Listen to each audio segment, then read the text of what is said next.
Nashville Daily Podcast. I am your host, Stuart Deming, and today's episode is brought to you by XPLRTours.com. Head over to XPLRTours.com to book your Nashville history walking tour, and you can use the code ND10 to take 10% off of your walking tour today. During this walking tour, it's a 2-hour tour that starts at the Tennessee State Capitol, goes down to the Printers Alley, to Broadway, and then over to the Country Music Hall of Fame, and we finish the tour near Bridgestone Arena. Use code ND10 to take 10% off the Nashville History Walking Tour at XPLRTours.com. Joining me today in studio is Mayoral candidate Freddie O'Connell. Freddie, who are you and what do you do? Well, you hit on the most important thing because it's what occupies most of my time right now. But yeah, my name is Freddie O'Connell. I'm running for mayor of Nashville. And before I was doing that, I was a veteran of Nashville's software and technology industry, and I've been representing Metro Council's 19th district for the past 8 years. So let's get into the technology industry here. Yeah. Over the last few years, there's been this huge rise of especially healthcare companies investing in Nashville and bringing in all of these engineers and software developers and all of these things.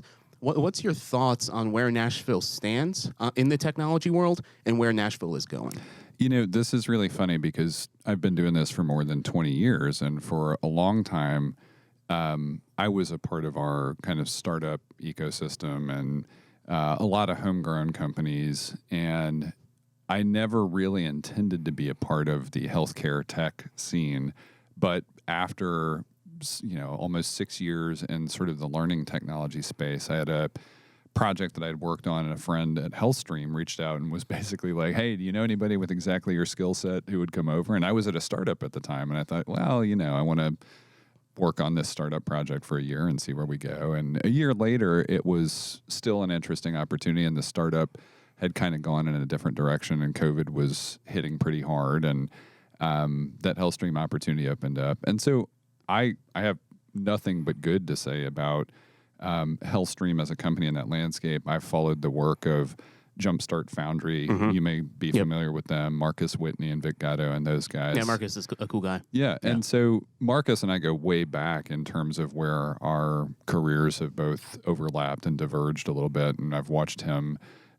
enjoy a lot of success in kind of the venture space. But it's interesting because the old original idea of Jumpstart Foundry actually resonated with me more, and it's sort of taking, and you guys may be familiar with another guy, Jamin Guy, who's done a lot of mobile development. Yes. Yep. Right. And so there was a group of sort of successful previous founders, and I thought Jumpstart Foundry was really exciting because it was not at that time focused on healthcare. Mm-hmm. Then they kind of pivoted. And I mean, look, healthcare is... It's our $67 billion industry. Right. I mean, we talk about Nashville being the healthcare capital of the world. And yet, I mean, still for me, and I say this even as a very happy person at HealthStream, I love the idea of Nashville's knowledge economy, our tech scene, being more than just healthcare tech. And one of the most exciting things that happened last week was actually Napster announcing... relocation of their headquarters from California, I believe. Right. Or Seattle. I can't remember what city. Yeah, and it was fun because for me, as somebody representing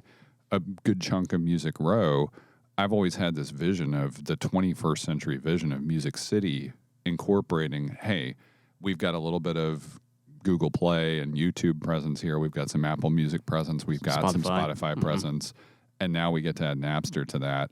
And imagine a Music Row, whether real or virtual, that is focused on what we can do here. One of the big, we've got ASCAP and BMI, but we've also got, one of the sort of digital streaming companies headquartered here. And I think if we can carve out a place for songwriters and musicians to enjoy the next iteration of kind of the post-CD store era out in Nashville, that's a really great place to be. It's interesting that you say that because Nashville has also become the leading city for vinyl printed materials in the country. Besides, I think it's in Denmark. That's the other capital. So it's interesting that all these vinyl companies are moving here. Let's just talk for a second about innovation. How do you think some of these technology companies are going to be innovating over the next 5 years? So, again, my hope is that one of the most exciting things I've seen, I guess, and this is happening to some extent in Nashville, and it's one thing that I want to continue going. I mean, look where we are, right? Like, you guys have this I love the fact that I have been in multiple studios just over the past year that really have a great setup for audio and video, and that you can spin up a presence on YouTube or whatever your channel is and have a podcast that's going. I mean, I lived through the era of the great Nashville bloggers, and then there was kind of this gap, and now it sort of seems like not just podcasting, but the video side is there. People are doing amazing things with music. I mean, you can see young people having a great time on TikTok every day. I think there is an absolute intersection with Nashville's creative class. Like, if you're an artist and you can pair with somebody who is doing something really interesting digitally, if you're in fashion, I mean, I'm just seeing a lot of overlaps. And some of the cool part is, too, not all of it is online specifically. It's like makers, people who are, taking almost like the analog piece and saying, hey, we're going to blend technology and fashion. And so having these great maker spaces where you've got everything from robotics to, like the Raspberry Pi phenomenon and making little physical things, I think that's where we're going to see a lot of innovation. Now, I really want Metro to catch up. And this is where there's been a little bit of an exercise in frustration for me, being one of the relatively rare programmers on the Metro Council, watching Metro and the government capacity for software development, for civic hacking, and all of these things lag behind a lot of other major American cities in the same way that we're lagging behind on things like transit. And in some ways, those things go hand in hand. And I really want to help catalyze a forward-looking change on those things. So recently, Mayor John Cooper proposed I believe it's called the Entertainment and Music Commission. I think that's the name of it. So what's your thoughts on this? And I know Nashville in the next 5 to 10 years is going to be a very pinnacle city when it comes to, well, first off, music video production, but I think we're going to start seeing a lot of movies filmed here, more television shows filmed here. The state of Tennessee, through the Tennessee Film Commission, has offered this really good tax incentive that hasn't really been talked about. So what's your thoughts on this commission and where Nashville is going in this entertainment space? So I think this is a really good conversation. I think we maybe got to the best outcome possible because you had two of my colleagues on council really leaning into the things that they were passionate about. And so Jeff Syracuse, who you guys have talked to before, really has wanted to resuscitate the idea of the Music City Music Council. And under Mayor Dean, this really was a serious thing. It had some staff support. I think the mayor was very involved in it. It was kind of like, we're not going to let anybody eat our lunch in terms of the identity of Music City. And I think that's really important. I don't want us to ever not be Music City, right? That's a topic we've been covering over the last month and a half, is Nashville losing that branding of Music City? I sure hope not. And I think I talk about this a lot of time. I spend a lot of time talking with, let's say, the people who are concerned about Nashville's authenticity with Music City, right? I'd much rather have people coming here to listen to music than just to go get drunk while music is playing. Yeah, there's a difference there, right? And that's something we got to pay attention to. And I really appreciate Councilmember Syracuse leaning into that conversation. Now, I think what happened was then you had Councilmember Stiles, Joy Stiles, kind of out of Southeast Nashville, and she's been working passionately on the reinvention of the old Hickory Hollow Mall site, which is fantastic. Which has a lot of potential. I am a little worried about the cost, but and we'll figure that out and what eventually goes there. But one of the things she's focused on is performance art, and just that corner of Davidson County, right? It's going to be the gateway into Nashville. It's going to be really exciting. There's a ton of potential. We can talk about that with transit too. But she's got this idea for a performing arts piece of that, and so for her as a performer herself, I can understand it, right? So we have a Metro Arts Commission that has long focused a lot on the visual arts. They've done some support for institutions like the Belcourt Theater, and I think that's really good.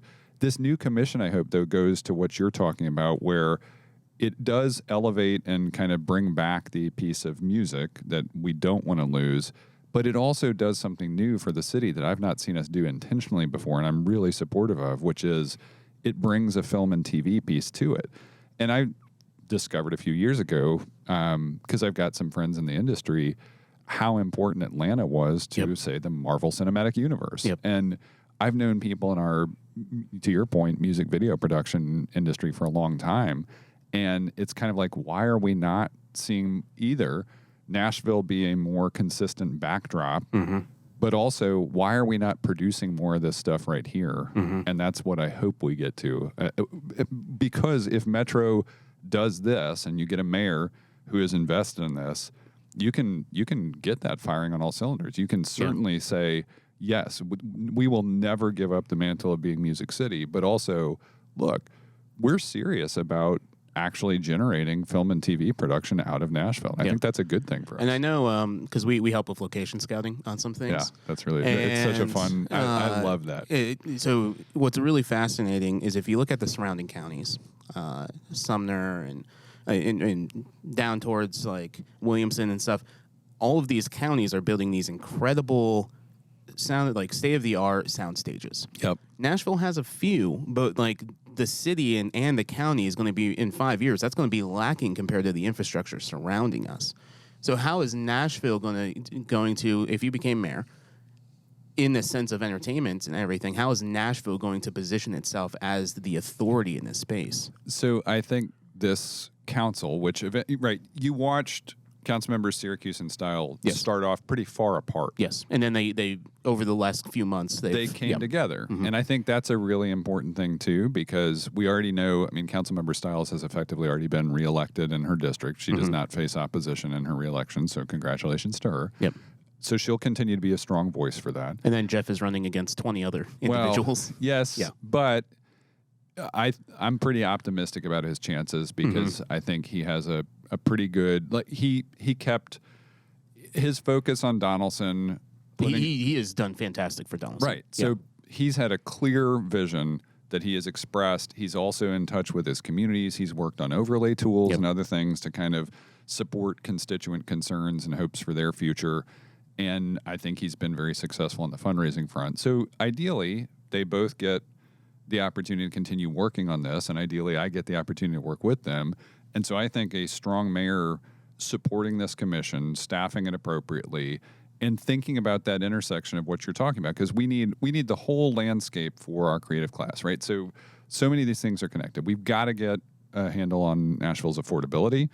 We've got to get a handle on our accessibility, and that's traffic, infrastructure, congestion, all of those things. And BNA is doing an incredible job to help implement those changes. Correct. Yes. And then I think on top of that, now we have to have, because if you think about what is affordable from the housing landscape and you watch declining affordability there, well, that's true on the space side. So we've got to make sure we have maker spaces that remain affordable, where you can do light industrial, where you can have the place where things that are not purely digital get produced and manufactured. And then similarly, to your point, we've got to have sound stages and production scenarios where people can do that. And then for anybody who's doing live work, whether it's independent music venues or theater, or, where theater intersects with, like, if you're going to do a live broadcast or something, you've got to have those spaces as well, and they've got to be accessible to the people who are producing those. Yep, and they have to have the infrastructure with fiber and all of this. That's right. High quality internet. Yep. So another conversation talking about the surrounding counties. So there's this organization called the Greater Nashville Regional Council. Yep. And I think it's 40 mayors, district mayors, or county mayors all combined in this organization. And part of the purpose of this organization is to hopefully have some type of regional transportation plan. Yep. So if you were to become mayor, how would you work within this organization and with Davidson County to make us a leader? And we're 10, 15 years behind. Yeah. We should have had transportation, like better transportation 15, 20 years ago. Yep. When we started resurrecting the downtown area. So what's your approach to transportation and what changes need to be made? So I'll say I don't think there's any candidate in the race better prepared, more committed to, and more capable of delivering on a high-quality transportation future for Nashville and the region than me. And I'll say a few things about this. Before I was elected to Metro Council, I was on the board of a nonprofit that is regional called Cumberland Region Tomorrow. They work closely with organizations like GNRC. 15 years ago, and I can't believe it's been this long, but it shows us how far behind we are, there was a group of civic leaders, including Mayor Dean, who went out to Denver. And I was on the Nashville MTA Board of Directors at the time, and I was on this trip. They did regionalism exceptionally well. It was one of the reasons we were out there. And we came back, and Mayor Dean did two important things. He set up a regional nonprofit that focused on transit and transportation alternatives called the Transit Alliance of Middle Tennessee. They started operating in partnership with Lipscomb, a transit citizen leadership academy that for years has graduated classes of people to discuss transit and transportation policy. It's a really good program, and I have been a guest speaker at that before.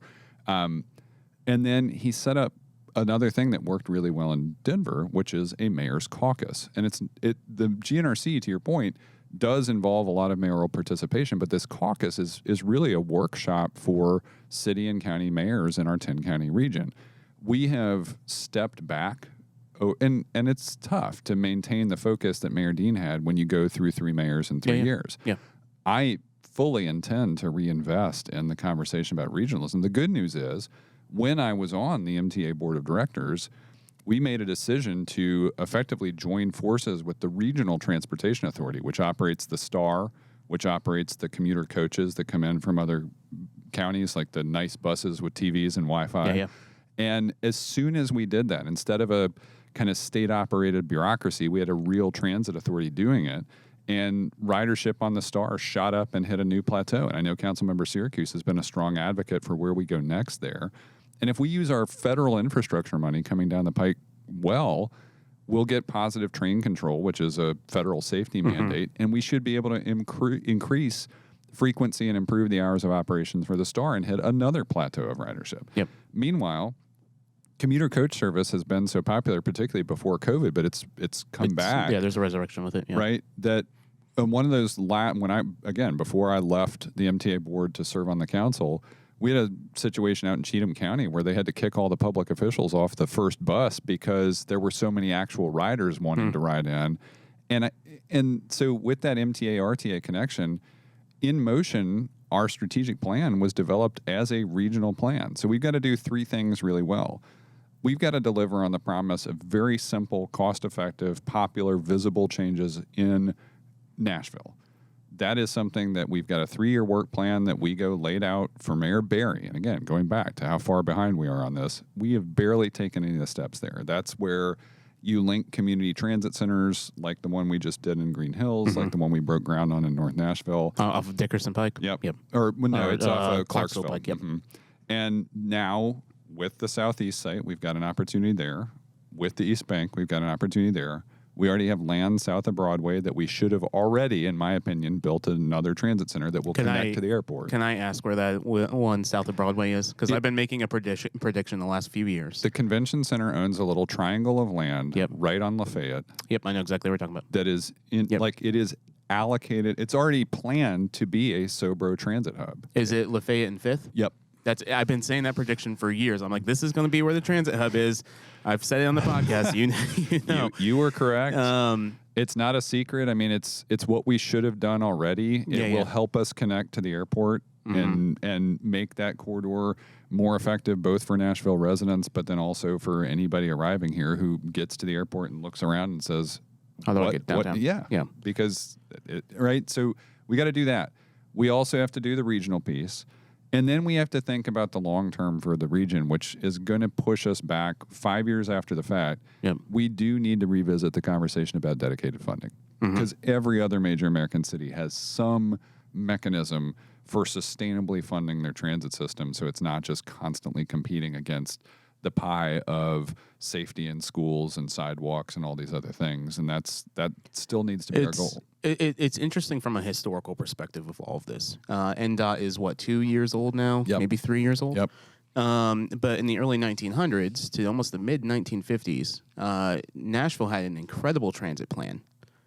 With the little trolleys going into these neighborhoods. Yeah, if you look at the old map of our streetcar network and you look at today, it's like, why did we do this to ourselves? Why did we get rid of this? And so there's a lot of historical aspects to this. And I always just like saying this fact because it's so interesting. Did you know that our first roads were developed because of the bison trails?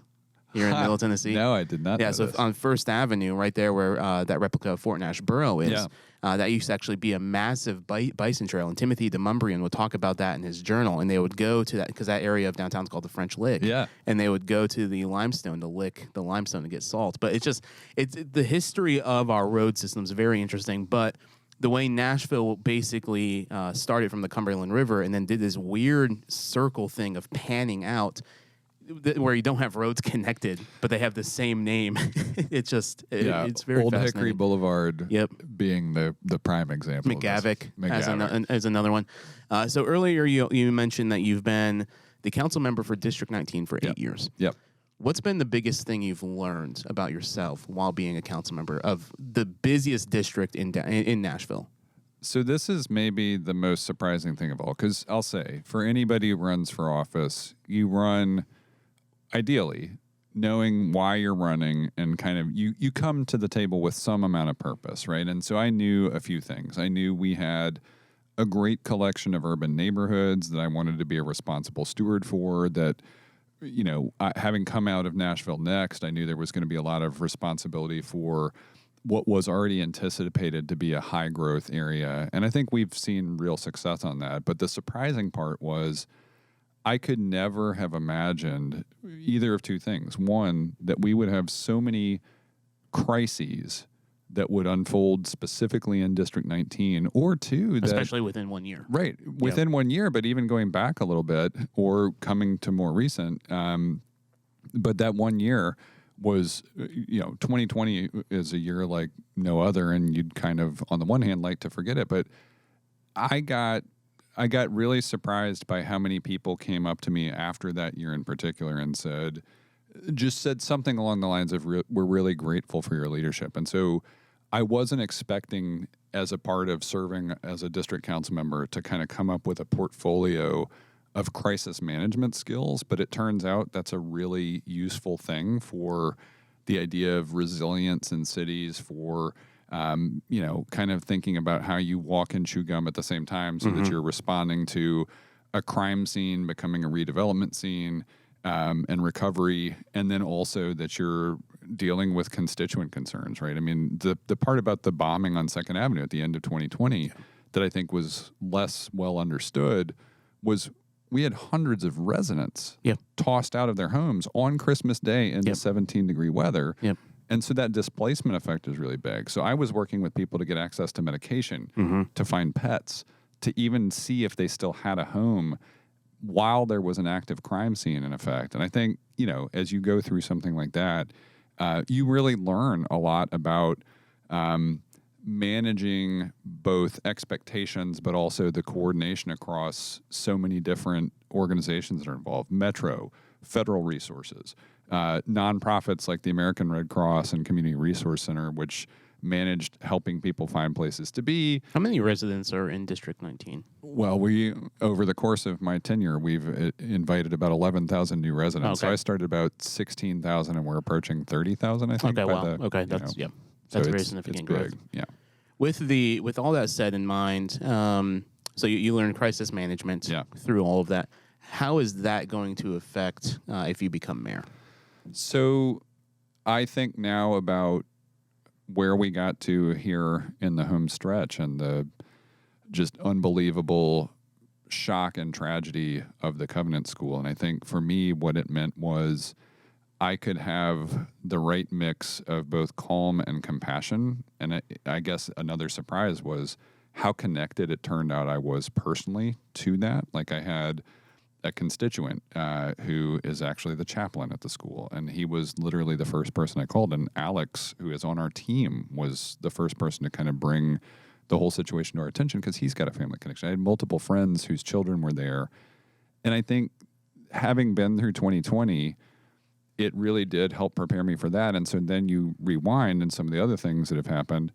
I started to get a hint of this in the 2010 flood, when on the MTA board, we had to figure out a rapid evacuation plan for the fleet that was down off of Nestor at the old headquarters and heavy fleet maintenance facility.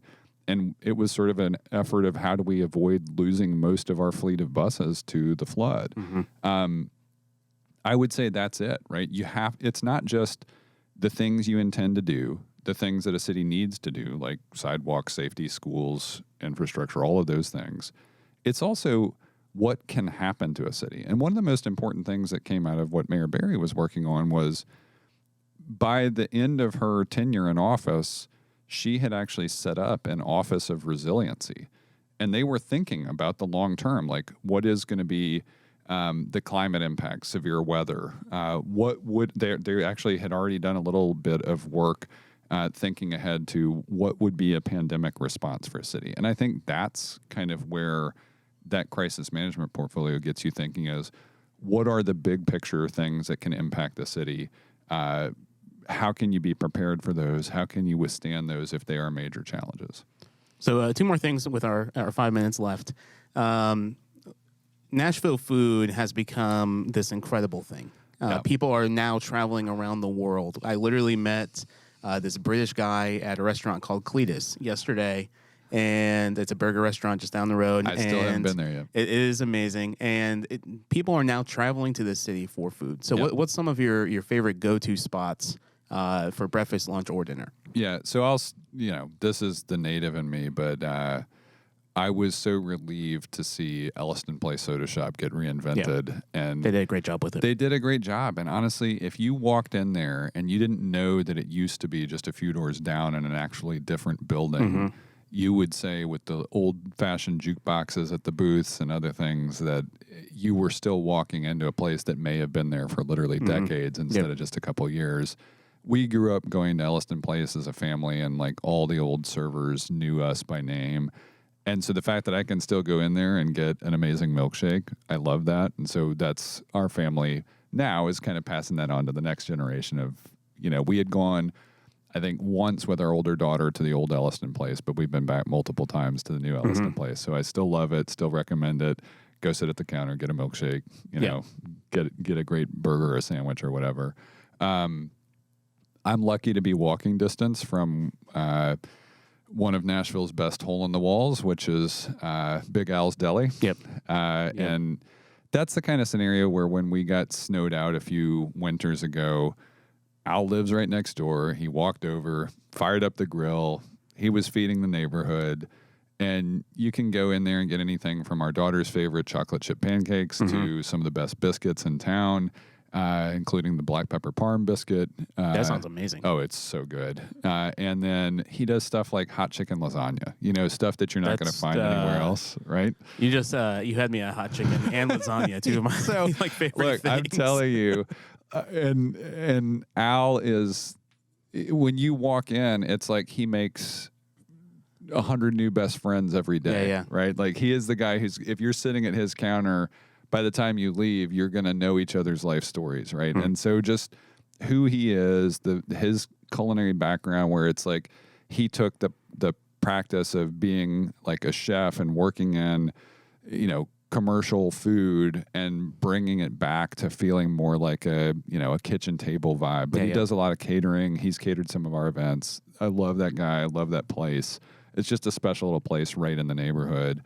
And then one of my favorite newer places that is just a few years old is Hathorn over on Charlotte. Yeah, so I've heard really good things. I haven't been to that restaurant yet. Yeah. Go check it out. They just added lunch a few months ago. Okay. And it's a great dinner place. I mean, they also do creative things. Like they've done a couple of kind of, they've got a little dining room in the back, and they've done some, whiskey tastings and stuff like that. But they've got a great bar. The dining room is amazing.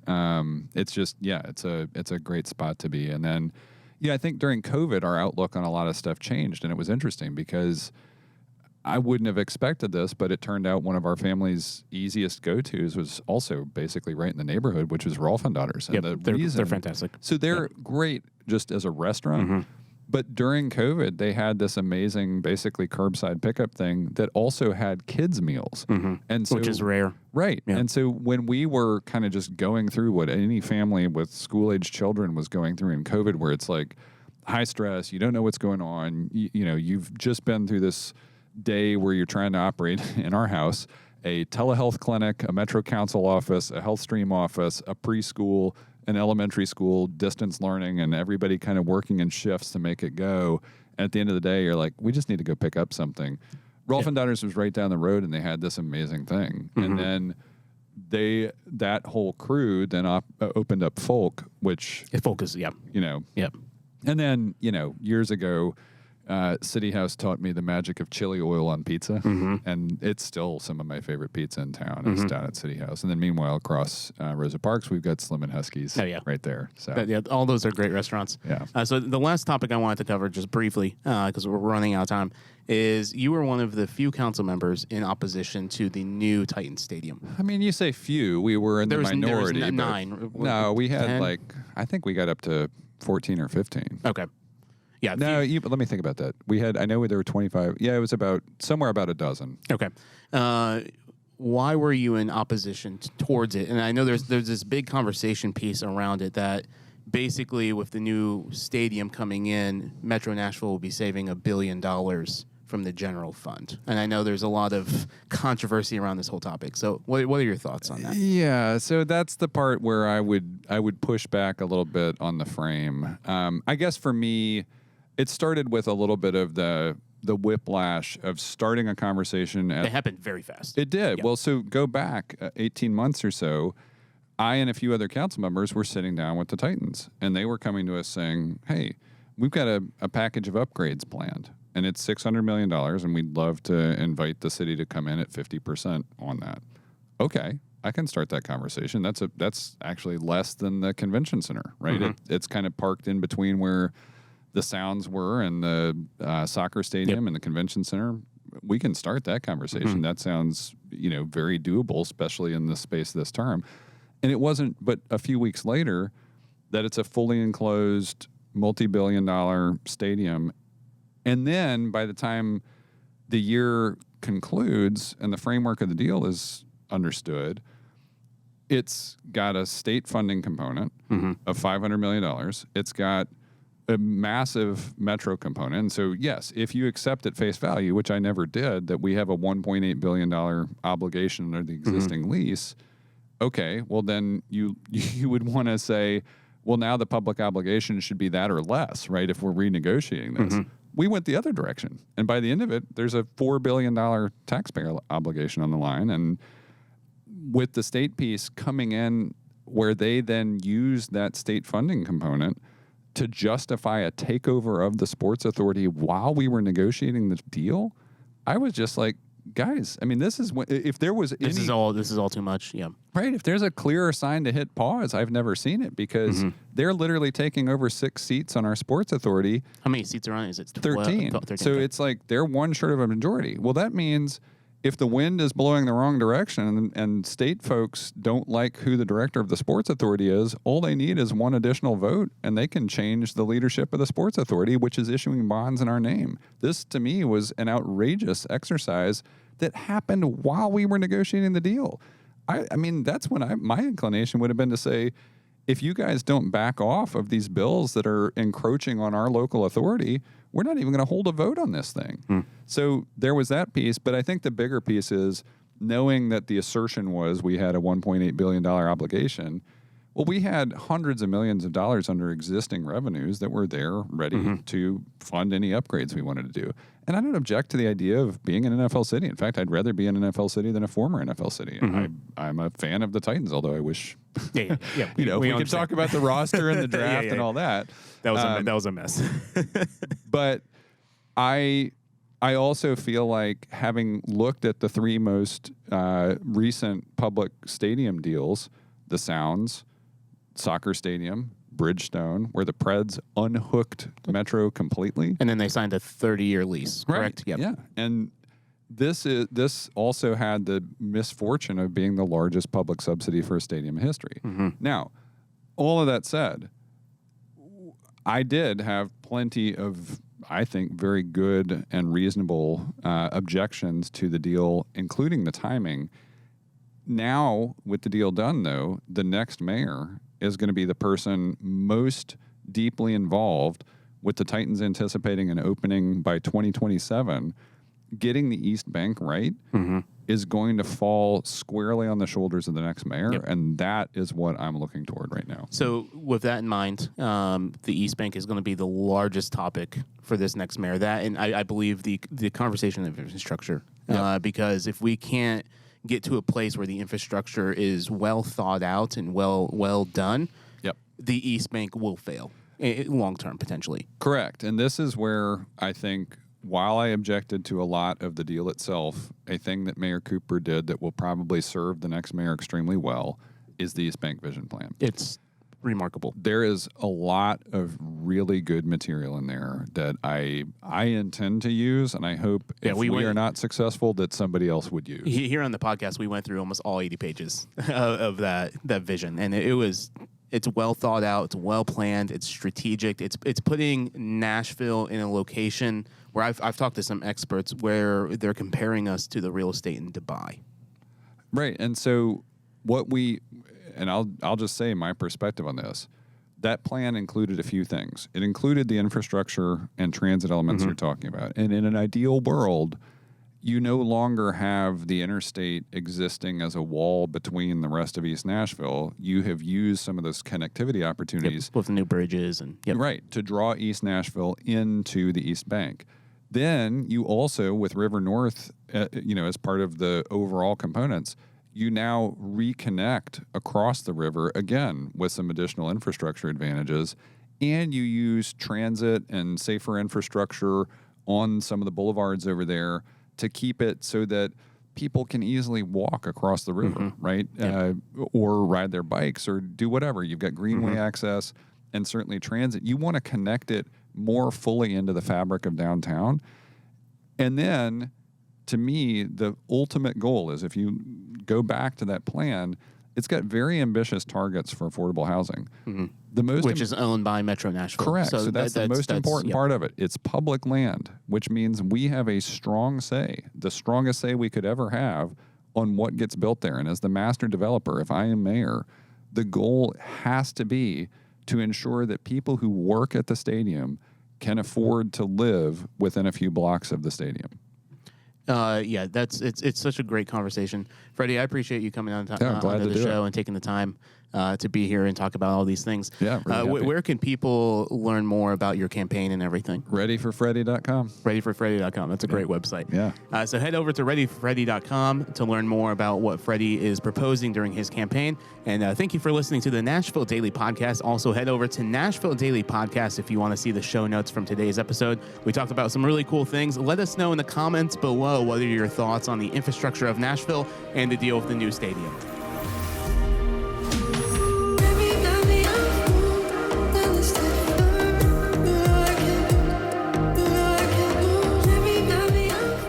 Thank you for listening to the Nashville Daily Podcast. If you want to learn more, head to NashvilleDailyPodcast.com. You can also follow us on social media at explore.nash on Instagram, Nashville Daily Podcast on YouTube, and explore.nash on YouTube as well. The Nashville Daily Podcast is an Explore LLC production, copyright 2023.